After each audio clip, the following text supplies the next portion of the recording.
Hello বন্ধুরা, আজ আমি তোমাদের সাথে একটা জলখাবারের রেসিপি শেয়ার করব। সেটা সকালের হোক বা বিকেলে, যে কোনো সময় তোমরা খেতে পারো, সেরকম একটা জলখাবারের রেসিপি তোমাদের সাথে শেয়ার করব। চলো দেখিনি আজকে কী রান্না করতে চলেছি। আজকে হচ্ছে মেনু চিড়ের পোলাও। তার জন্য রয়েছে ইনগ্রিডিয়েন্টস, গাজর আছে, টমেটো আছে, আলু আছে। এছাড়াও তোমরা যদি আরও কিছু সবজি অ্যাড করতে চাও করতে পারো। আমার কাছে বাড়িতে যেটুকুনি রয়েছে সেটা দিয়ে আজকে আমি করে ফেলবো। এর সাথে ক্যাপসিকাম, বিনস সব কিছু অ্যাড করতে পারো। আর এখানে রয়েছে মোটা চিড়ে। পাতলা চিড়ে নিলে হবে না, একদম গলে যাবে, তার জন্য একটু মোটা চিড়ে নিতে হবে। আর রয়েছে লঙ্কা কুচি, আদা কুচি, আর নুন, আর চিনি। চলো এবার দেখা যাক কীভাবে আমি রান্না করতে চলেছি।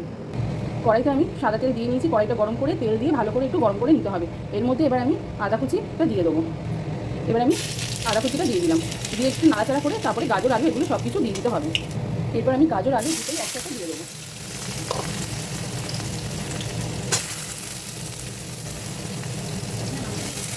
এবার একটু দিয়ে আলু আর গাজরটা ভাজা ভাজা হয়ে যাবে, তারপর আমি টমেটোগুলো দিয়ে দেবো। টমেটোগুলো দিয়ে একটু ভালো করে নাড়াচাড়া করে নেবো। এবার এর মধ্যে আমি একটু সামান্য পরিমাণ নুনও দিয়ে দেবো। এরপর আমি একটু সামান্য পরিমাণে নুন ছিটিয়ে দিলাম। একটু দিয়ে ভাজা ভাজা হয়ে যাবে সব কিছু, তার মধ্যে আমি একটু লঙ্কাগুলো এবার দিয়ে দেবো। লঙ্কাটা দিয়ে একটু ভালো করে নাড়াচাড়া করে তারপর আমি চিড়েগুলো দিয়ে দেবো। চিড়েগুলো দেওয়ার আগে ভালো করে জল দিয়ে একবার ধুয়ে নেবো।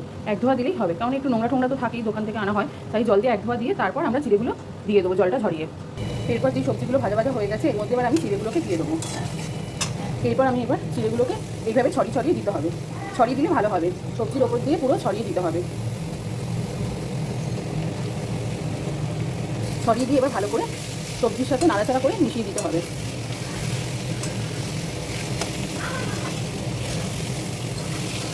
ভালো করে এবার নাড়াচাড়া করে নিতে হবে। এর মধ্যে এবার সামান্য পরিমাণে চিনিও ছড়িয়ে দেবো।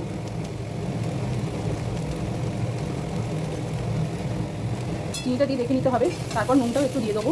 পরিমাণ মতো যার যা লাগবে সেরকমভাবে দিয়ে নেবে। একটু টেস্ট করে দেখে নিতে হবে, যার যেরকম নুন বা চিনি যা লাগবে টেস্ট করে দেখে নিয়ে তোমরা সেই পরিমাণ অনুযায়ী দিয়ে দেবে নুন আর চিনিটাকে। এরপর একটু ভালো করে নাড়াচাড়া করে ভাজা ভাজা করে নিলেই হচ্ছে আমাদের জলখাবারের রেসিপি চিড়ের পোলাও রেডি। এর মধ্যে তোমরা চাইলে একটু মশলা তোমরা চাইলে এর মধ্যে যে কোনো চাট মশলাও একটু ছড়িয়ে দিতে পারো, আরও তাহলে টেস্টি আর স্পাইসি হবে। বাচ্চারা যদি না খায় তাহলে দিতে পারো। তাই একটু চাট মশলা ওপর থেকে একটু ছড়িয়ে দেবো, তাহলে একটু স্পাইসি আর একটু টেস্টি হয়, একটু ভালো। ব্যাস সামান্য পরিমাণে দিলেই হবে। এবার ভালো করে একটু নাড়াচাড়া করে নিলেই ব্যাস আজকে জলখাবারের রেসিপি চিড়ের পোলাও রেডি। তোমরা এই জলখাবারের রেসিপিটা একদিন বাড়িতে তৈরি করে দেখো, আর কেমন হয়েছে খেতে সেটা অবশ্যই কিন্তু কমেন্ট বক্সে জানিও। আজকের জন্য টাটা, তোমরাও ভালো থেকো, সবাইকে ভালো রেখো।